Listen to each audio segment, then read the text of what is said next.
Une fois par an, le bureau où le président Laurent Désiré Kabila a été assassiné est ouvert au public. Alors, quand l'assassin est entré, il a tiré sur lui à partir d'ici. Il est assis ici. L'assassin est entré par où? Bon. Normalement, il est entré par cette porte ici. Il est entré par cette porte. Normalement?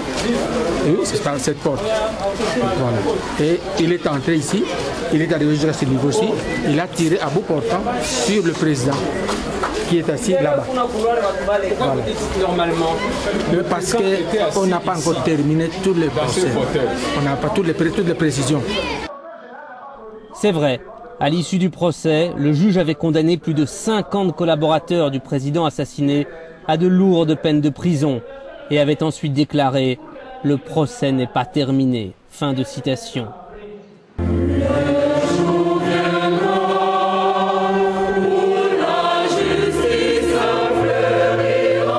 Aujourd'hui, 9 ans après l'assassinat, les cœurs réclament toujours la justice.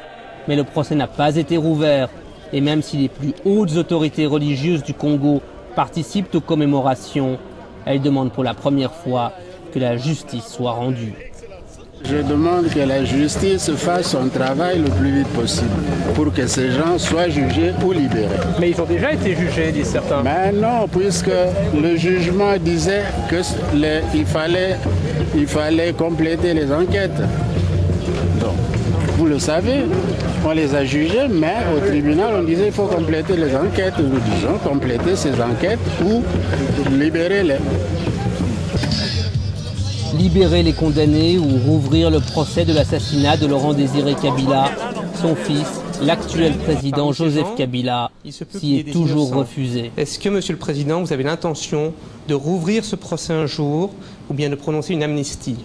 Merci. C'est la troisième fois que M. Zeitman me pose la question. Et je lui ai toujours donné la même réponse. Et je vous donnerai encore aujourd'hui la même réponse que la dernière fois. L'erreur pendant la transition, c'était de penser ou soit de croire qu'on pouvait effectivement arriver à la réconciliation sans la justice.